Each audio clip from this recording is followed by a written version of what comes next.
Hello प्यारे बच्चों, Nexa classes पे आपका स्वागत है। और आज हम इस वीडियो में करेंगे सैंपल क्वेश्चन पेपर का सॉल्यूशन, जो कि स्टैंडर्ड मैथ के लिए है। सीबीएसई ने टर्म 2 के लिए लॉन्च कर दिया है 2021 एंड 22 का। तो इस क्वेश्चन पेपर का सॉल्यूशन देखने से पहले सबसे पहले हम नजर डालेंगे अपनी जर्नल इंस्ट्रक्शन पे, जो कि हमें अपने एग्जाम्स के टाइम पे ध्यान रखनी है। क्या है वो इंस्ट्रक्शंस, चलिए देख लेते हैं। सबसे पहली इंस्ट्रक्शन क्या है, टाइम अलाउड इक्वल टू क्या है हमारा 2 आवर। जो भी हमारा एग्जाम होगा वो कितने आवर का होगा बच्चों, 2 आवर का। नेक्स्ट जो है मैक्सिमम मार्क्स जो होंगे हमारे एग्जाम के वो कितने होंगे, 40। आपका एग्जाम जो है 40 मार्क्स का आपका आने वाला है। सबसे पहले इंस्ट्रक्शन जो सीबीएसई ने दी है वो क्या है, the question paper consist of 14 questions divided into 3 sections A B and C. कि आपका जो क्वेश्चन पेपर आपको मिलेगा वो उसके अंदर आपको 14 क्वेश्चन देखने को मिलेंगे, और जो कि 3 सेक्शंस में डिवाइड किए गए हैं, सेक्शन ए, सेक्शन बी और सेक्शन सी। क्लियर है। नेक्स्ट देखते हैं सेकंड इंस्ट्रक्शन क्या है, ऑल क्वेश्चंस आर कंपलसरी। आपको सारे के सारे क्वेश्चन करने कंपलसरी हैं। नेक्स्ट जो है थर्ड इंस्ट्रक्शन क्या है, section A comprise of 6 questions of 2 marks each.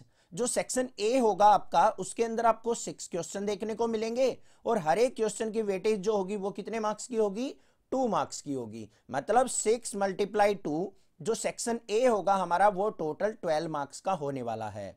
Next क्या कहा है, internal choice has been provided in 2 questions. 2 questions आपको ऐसे मिलेंगे जिनके अंदर आपको ऑप्शन मिलेगा, मतलब और चॉइस मिलेगी कि आप कोई भी एक क्वेश्चन उनमें अटेम्प्ट कर सकते हो। क्लियर हो गई ये इंस्ट्रक्शन भी। नेक्स्ट देखते हैं फोर्थ इंस्ट्रक्शन क्या है, section B comprises of 4 questions of 3 marks. जो सेक्शन बी होगा हमारा उसके अंदर आपको 4 क्वेश्चंस मिलेंगे, और वो हमारे कितने मार्क्स के होंगे, 3 मार्क्स के। मतलब 4 × 3 इज इक्वल टू 12। तो सेक्शन बी भी हमारा 12 मार्क्स का होने वाला है। Internal choice has been provided in 1 question, और आपको एक क्वेश्चन ऐसा मिलेगा सेक्शन बी में जिसमें आपको चॉइस मिलेगी, मतलब 2 क्वेश्चंस में से आप कोई भी एक अटेम्प्ट कर सकते हो। फिफ्थ इंस्ट्रक्शन देखेंगे क्या है, section C comprises of 4 questions of 4 marks each. Section C के अंदर आपको 4 क्वेश्चन देखने को मिलेंगे, और हर एक क्वेश्चन की वेटेज होगी आपकी 4 मार्क्स की। तो मतलब 4 × 4 इज इक्वल टू 16। तो टोटल जो सेक्शन सी होगा हमारा 16 मार्क्स का होने वाला है। And internal choice has been provided in 1 question, और एक क्वेश्चन यहां पे भी आपको और में मिलेगा, चॉइस में मिलेगा। It contains 2 case based study question. तो केस स्टडी क्वेश्चन यहां पे भी आपको 2 क्वेश्चन देखने को मिलेंगे। आई होप आपको इंस्ट्रक्शन अच्छे से क्लियर हो गई है। अब चलते हैं अपने क्वेश्चंस के सॉल्यूशन के ऊपर। सबसे पहले क्वेश्चन पे अगर हम नजर डालें सेक्शन ए के अंदर, तो क्या है, find the value of A25 minus A15 for AP 6, 9, 12, 15। तो पहला क्वेश्चन तो ये दे रखा है हमें, तो इसका सॉल्यूशन हम यहां पे जल्दी से देख लेते हैं। सबसे पहले ध्यान से देखो बच्चों, AP क्या दे रखी है, 6, 9, 12 और 15। ये हमें AP गिवन है। अब यहां पे हमें निकालना क्या है, A25 माइनस में A15, ये हमने फाइंड आउट करना है। तो बड़ा सिंपल क्वेश्चन है। आपको nth टर्म का फॉर्मूला पता है, an इज इक्वल टू किसके होता है, a plus n minus 1 into D. ये फॉर्मूला होता है हमारे पास। अब बच्चों यहां पे A25 का मतलब क्या है, पहले वो समझ लो आप। तो A25 का मतलब a प्लस n की जगह हम 25 पुट करेंगे, 25 माइनस 1 इंटू डी। तो हमारे पास क्या आ गया, A25 is equal to a plus 24d। ये हो गई हमारे पास 15 टर्म, और 15 टर्म A15 किसके इक्वल होगी बच्चों, हमारी a प्लस 14d के इक्वल होगी। ये चीज आपको पता है। ये दोनों वैल्यूज यहां पे पुट कर लेते हैं हम। तो A25 किसके इक्वल है हमारी, a प्लस 24d माइनस में A15 किसके इक्वल है, a प्लस 14d के। अब इसको सिंप्लीफाई कर लेते हैं, क्या आ गया, a प्लस 24d माइनस में a माइनस 14d। अब यहां पे ध्यान से देखो बच्चों, a से a कैंसिल हो गया, 24d में से 14d गया, तो हमारा कितना बच गया, 10d बच गया। ठीक है। अब यहां पे d क्या है हमारा, कॉमन डिफरेंस होता है। दोनों टर्म्स में कॉमन डिफरेंस कितने का है, 3 का। तो यहां पे d इज इक्वल टू क्या है हमारा, 3 है। तो हमारी जो वैल्यू आ गई 10 × 3 इज इक्वल टू क्या आ गया, 30। ये हो गया हमारा आंसर। क्वेश्चन समझ में आ गया होगा, कोई भी दिक्कत नहीं होनी चाहिए। नेक्स्ट मूव ऑन करते हैं अपने क्वेश्चन नंबर 2 के ऊपर। जो इसमें और में दे रखा है। इसका मतलब आप ये क्वेश्चन भी अटेम्प्ट कर सकते हो, ये भी कर सकते हो, जोन सा आपको इजी लगे, जोन सा आपको बिल्कुल परफेक्ट आता हो वही आप अटेम्प्ट कर सकते हो। अब यहां पे सेकंड क्वेश्चन की स्टेटमेंट देखो क्या है, if 7 times the 7th term of A P is equal to 5 times the 5th term then find the value of its 12th term. ध्यान से देखो बच्चों, किस किस टर्म की बात की है उसने, एक तो 7th टर्म की बात की है और एक 5th टर्म की बात की है। तो 7 टर्म कौन सी होगी, a7 इज इक्वल टू किसके होती है, a प्लस 6d के। 5th टर्म की बात की है तो a5 इज इक्वल टू किसके होगी बच्चों, a प्लस 4d के होगी। होगी या नहीं होगी, क्लियर है। अब अकॉर्डिंग टू क्वेश्चन देखते हैं हम, जो भी हमें कंडीशन दे रखी है उसको देखते हैं। यहां पे सबसे पहले हमें क्या दिया है, 7 टाइम्स द 7th टर्म। जो हमारी ये 7th टर्म है इसका 7 टाइम्स मतलब 7 गुना, 7 टाइम्स ऑफ 7th टर्म ये हो गया। वो किसके इक्वल है, 5 टाइम्स ऑफ 5th टर्म, और 5th टर्म क्या है, a प्लस 4d है। ये कंडीशन हमें दे रखी है, बस इसको सिंप्लीफाई करना है, कर लेते हैं। 7 की मल्टीप्लाई करो, a से की 7a प्लस में 7 की 6 से की तो 42d इज इक्वल टू 5 की a से मल्टीप्लाई की तो 5a प्लस 5 4 जा क्या होगा 20d। क्लियर हो गया। अब यहां पे सिंप्लीफाई कर लेते हैं, इस पूरी टर्म को लेके आते हैं हम लेफ्ट साइड, तो 7a प्लस 42d माइनस में 5a माइनस में 20d। क्लियर है। 7a में से 5a गया तो हमारा कितना बच गया बच्चों, 2a। 42d में से 20d गया तो हमारा कितना बच गया, प्लस का 22d इज इक्वल टू किसके हो जाएगा, 0 के। अब यहां पे इसको क्या कर सकते हैं हम, डिवाइड बाय 2 कर सकते हैं इस इक्वेशन को, क्योंकि ये भी 2 का मल्टीपल है, ये भी 2 का, तो इसको 2 से डिवाइड करेंगे तो ये क्या हो जाएगा, यहां पे इस तरीके से करके दिखाएंगे आपको। 2 से इसको डिवाइड किया तो क्या आ गया, a, और यहां पे क्या आ जाएगा हमारे पास 11d इज इक्वल टू 0। अब आप मुझे ये बता दो, a प्लस 11d किसके इक्वल होता है, 12 टर्म के इक्वल होता है या नहीं, a12 होता है या नहीं होता है।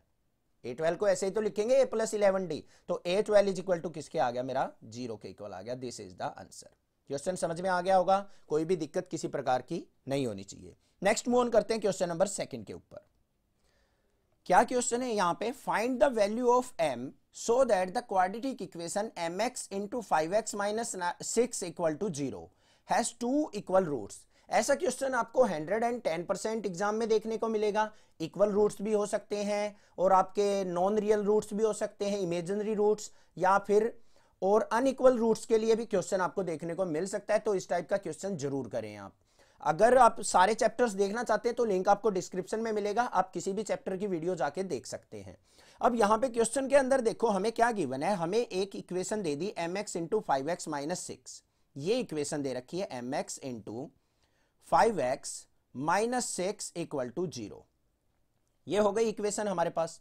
अब हमें यहां पे क्या देखना है, इक्वल रूट्स प्रूव करने हैं। उसके लिए हमें क्या करना है, d इज इक्वल टू 0 करना है। अब आप ये सोच रहे होगे d इक्वल टू 0 क्या होता है sir, d is equal to होता है b square minus 4ac equal to 0, means b square equal to 4ac। अगर ये कंडीशन हमारे पास आ जाती है तो हम कह सकते हैं कि इक्वेशन जो है इक्वल रूट्स रखती है।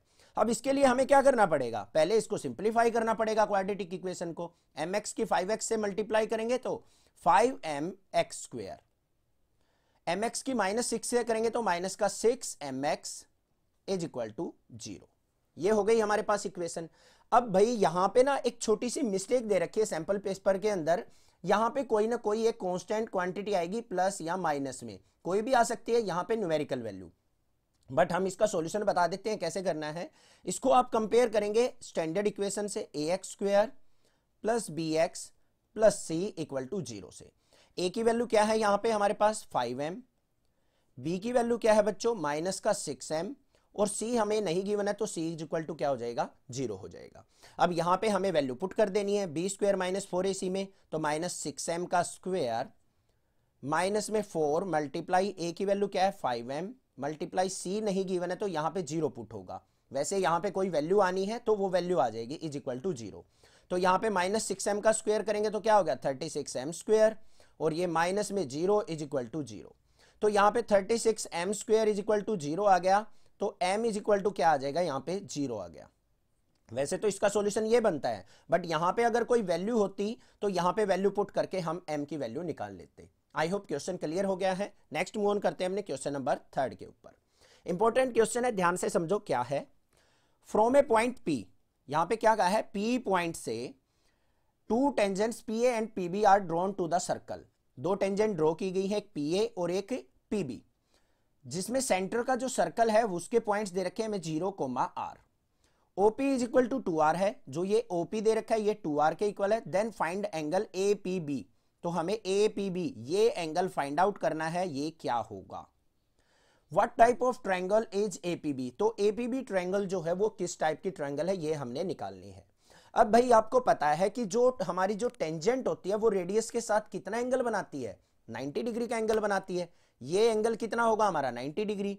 सिमिलरली अगर मैं यहां पे बात करूं तो ये एंगल भी हमारा क्या होगा, यहां पे 90 डिग्री एंगल होगा, क्योंकि टेंजेंट जो है रेडियस के साथ 90 डिग्री एंगल फॉर्म करती है। इतनी चीज क्लियर हो गई।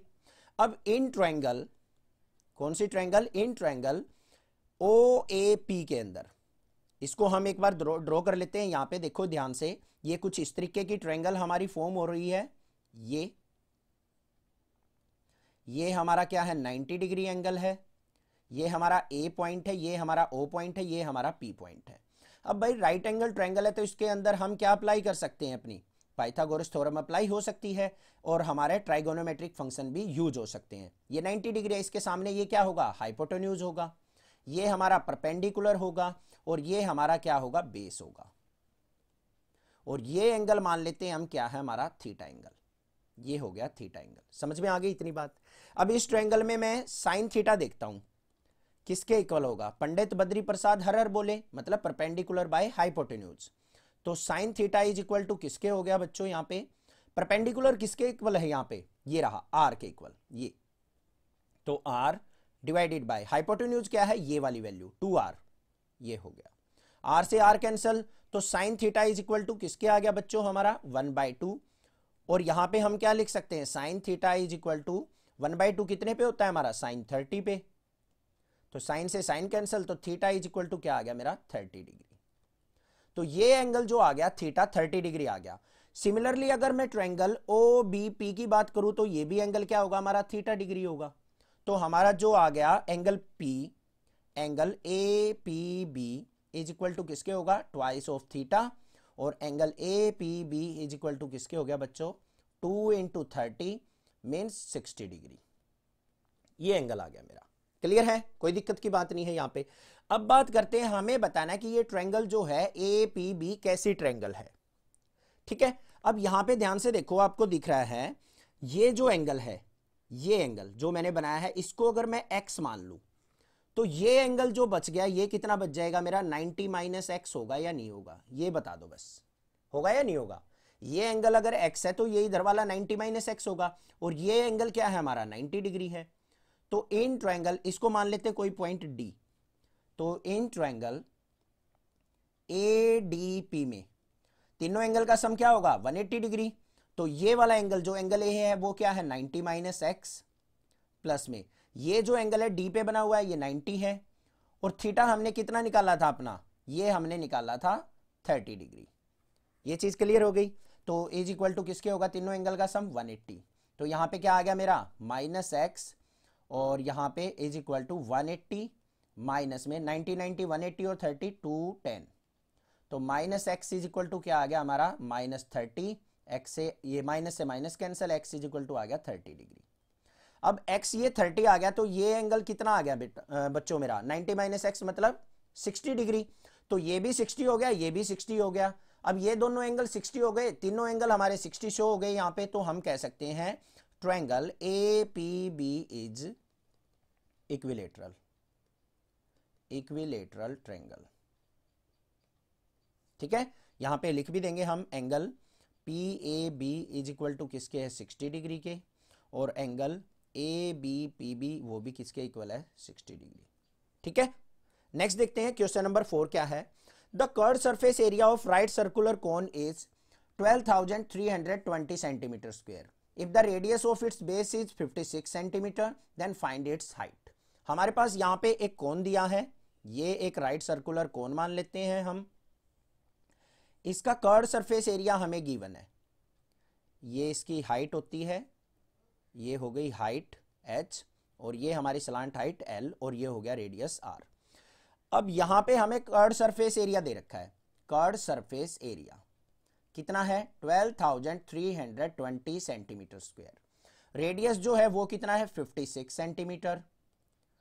हमें निकालना है यहां पे हाइट, h की वैल्यू हमें फाइंड आउट करनी है। अब सबसे पहले अगर मैं बात करूं कर्ड सरफेस एरिया का फॉर्मूला क्या होता है बच्चों, पाई आर एल। तो pi r l is equal to किसके दे रखा है हमें 12,320। पाई की वैल्यू 22/7 मल्टीप्लाई रेडियस कितना है 56 multiply l is equal to 12,320। l is equal to किसके हो गया 7 की मल्टीप्लाई करेंगे 12,320 मल्टीप्लाई 7 डिवाइडेड बाय 22 मल्टीप्लाई 56। 7 1 जा 7, 7 8 जा 56 और यहाँ पे इसको कट करेंगे 22 8 जा 154 से इसको कट करेंगे यहाँ पे टोटल। तो l इज इक्वल टू किसके आ जाएगा मेरा 70 सेंटीमीटर। ये आ गई मेरे पास l की वैल्यू। अब हमें निकालनी है h। h is equal to किसके होता है बच्चों under root l square minus r square के। तो h इज इक्वल टू क्या हो गया अंडर रूट l कितना है हमारा 70 का स्क्वायर माइनस रेडियस कितना है बच्चों 56 का स्क्वायर। तो क्या आ गया यहाँ पे h इज इक्वल टू 70 का स्क्वायर क्या हो गया 7 का स्क्वायर 4900 माइनस में 56 का स्क्वायर क्या होता है 3136। तो h इज इक्वल टू क्या आ गया मेरा अंडर रूट 1764 और 1764 का रूट क्या होता है 42 centimetre. This is the height of the cone. Clear हो गया क्वेश्चन, बिल्कुल इजी था। नेक्स्ट मूव ऑन करते हैं हमने क्वेश्चन नंबर 5 पे जो कि स्टैटिस्टिक्स से है। बिल्कुल इजी क्वेश्चन है, ध्यान से देखेंगे क्या दे रखा है। पहले स्टेटमेंट रीड करेंगे। Mister Garg recorded the marks obtained by her students in the following table. She calculated the modal marks of the student of the class as 45। उसने क्या कहा मॉडल क्लास के जो मार्क्स मिले उसको कितने मिले 45। ये चीज ध्यान देनी है। While printing the data, a blank was left. Find the missing frequency in the table given below. यहाँ पे क्या कहा है कि जो डाटा प्रिंट किया गया तो यहाँ पे इसकी कोरस्पोंडिंग फ्रीक्वेंसी मिस हो गई, ये प्रिंट नहीं हुई, तो हमें इसकी फ्रीक्वेंसी फाइंड आउट करनी है। चलिए देखते हैं कैसे करेंगे। सबसे पहले बात करें मॉडल क्लास की। मॉडल क्लास कौन सी होगी हमारी। अब यहाँ पे देखो वैल्यू जो है मॉडल क्लास की वो 45 दे रखी है। 45 कहां ला कर रही है 4260। तो मॉडल क्लास क्या हो जाएगी बच्चों हमारी 4260। अब इसमें l लोअर वैल्यू क्या हो जाएगी 40, ये अपर वैल्यू होती है, ये लोअर वैल्यू होती है। हाइट ऑफ क्लास क्या हो जाएगी, यहां पे देखो डिफरेंस कितने कितने का 0 से 20, 20 से 40, 40 से 60, 20 का यहां पे गैप है। उसके बाद अगर मैं बात करूं यहां पे f0, f1 और f2 की, तो f0 क्या होता है, ये हमारा मॉडल क्लास से पहली फ्रीक्वेंसी क्या होगी f0। इससे पहले हमारे पास क्या आएगी फिर ये f1 होगी। इसके बाद ये हमारी क्या होगी f2। तो यहां पे f0 कितना है 10, f1 क्या हो है यहां पे हमें नहीं पता है, f2 की वैल्यू क्या है 6। ये हो गया हमारे पास सारा का सारा डेटा। अब यहां पे हम मॉडल क्लास की वैल्यू देखते हैं कैसे निकलेगी। l plus f1 minus f0 divided by twice of f1 minus f0 minus f2 multiply by h। This is the formula. अब यहां पे वैल्यू पुट कर देते हैं। m की वैल्यू क्या गिवन है हमें 45, ये दे रखी है ना मॉडल क्लास की वैल्यू। और l की वैल्यू क्या है हमारे पास 40, प्लस में f1 की वैल्यू क्या है बच्चों हमें निकालनी है, माइनस में f0 कितना है हमारा 10 divided by twice of f1 minus में f0 कितना है 10 माइनस में f2 कितना है 6 multiply by h is equal to 20। Clear हो गया ये।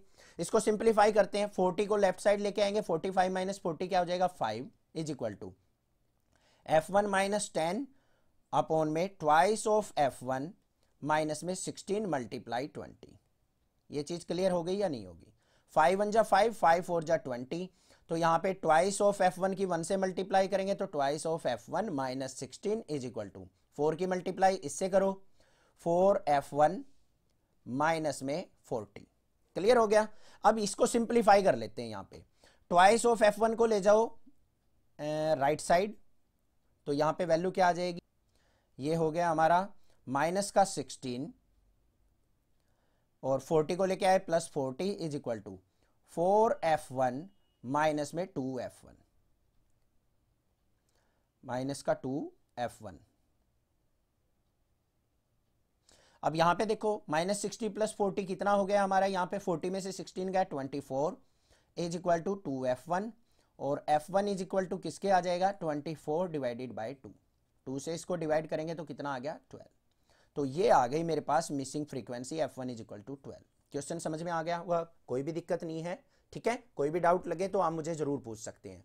नेक्स्ट मूव ऑन करते हैं अपने क्वेश्चन नंबर 6 के ऊपर। क्या क्वेश्चन गिवन है यहाँ पे देखते हैं। सबसे पहले स्टेटमेंट रीड करेंगे, इसमें भी हमें ऑप्शन के क्वेश्चन दे रखे हैं। फर्स्ट क्वेश्चन क्या है, if Ritu were younger by 5 years then what she really is. ध्यान से सुनना क्वेश्चन क्या है, रितु की जो एज है वो 5 year यंगर है, व्हाट शी रियली इज मतलब जितनी वो है रियल में उससे 5 year वो यंगर है। मतलब अगर मान लो आपने कह दी भाई उसकी एज 20 है तो वो उससे 5 year यंगर मतलब 15 year की है। then the square of her age would have been 11 more than 5 times her present age. what is her present age? तो सबसे पहले क्या करेंगे हम यहां पे क्वेश्चन में अपनी प्रेजेंट एज उसकी एज्यूम कर लेंगे। Let present age of Ritu वो मान लेते हैं हम x, ठीक है। अब क्वेश्चन में क्या कहा है उसने कि उसकी जो रियल एज है वो 5 year यंगर है, तो यहां पे क्या लिखेंगे हर एज 5 year यंगर है तो मतलब x - 5 हो जाएगी, जितने साल की भी है उससे 5 year क्या हो जाएगी वो छोटी हो जाएगी। अब अपने क्वेश्चन पे चलते हैं। अकॉर्डिंग टू क्वेश्चन क्या कहा है उसने, then the square of her age, अगर उसकी एज का स्क्वायर कर दिया जाए, ये है उसकी एज x - 5, इसका स्क्वायर इज इक्वल टू किसके है 11 more than 5 times her present age. 11 more मतलब 11 ऐड करना है अपने और 5 times of her present age कितनी थी x, तो 5x। इसको सिंप्लीफाई करते हैं, यहां पे a - b का होल स्क्वायर ओपन करेंगे, क्या होता है a - b का whole square a square plus b square minus 2ab। Simplify कर लेते हैं इसको, तो क्या आएगा यहाँ पे x स्क्वायर प्लस 5 का square 25 minus 10x is equal to 11 plus 5x। अब यहां पे क्या आ गया मेरे पास x square plus 25 minus 10x minus 11 minus 5x। तो यहां पे क्या आ गया x square 10x minus 5x कितना हो गया माइनस का 15x। 25 माइनस 11 क्या हो गया यहाँ पे हमारे पास, ये आ गया मेरा प्लस का 14 इज इक्वल टू 0। अब इसको यहाँ पे फैक्टराइज करते हैं तो क्या आएंगे x स्क्वायर माइनस का 14x और minus x plus 14 equal to 0। तो यहाँ पे क्या आ गया, यहाँ से कॉमन आ गया x, अंदर क्या बच गया x माइनस 14, यहाँ पे -1 कॉमन अंदर बच गया x माइनस 14 इक्वल टू 0। तो एक तो x माइनस 14 आ गया फैक्टर और दूसरा फैक्टर आ गया x minus 1 is equal to 0। तो यहाँ पे क्या आ गया x इज इक्वल टू 14 और x इज इक्वल टू 1। उसकी प्रेजेंट एज आ गई 14 और 1। अगर प्रेजेंट एज 1 आ जाए बच्चों, ये वाला केस लेके चले, तो उसकी हर एज क्या हो जाएगी 1 - 5 मतलब -4 हो जाएगी। एज नेगेटिव तो हो नहीं सकती, तो इसको क्या कर देंगे हम नेग्लेक्ट। तो प्रेजेंट एज क्या हो जाएगी उसकी, present age is equal to 14 year. This is the answer. Clear हो गया क्वेश्चन, कोई दिक्कत की बात नहीं है। नेक्स्ट मूव ऑन करते हैं इसके सेकंड पार्ट पे। क्या क्वेश्चन दे रखा है हमें 9x square minus 6px plus p square minus q square. इसको देखते हैं, इसको हम थोड़ा सा स्लाइड कर लेते हैं, यहाँ पे स्टेटमेंट एक बार राइट डाउन कर लेते हैं। क्या क्वेश्चन है 9x square minus 6px plus p square minus q square equal to 0। इसको हमें क्या करना है, यहां पे फैक्टराइज करना है, तो इसको अभी कर लेते हैं हम फैक्टराइज।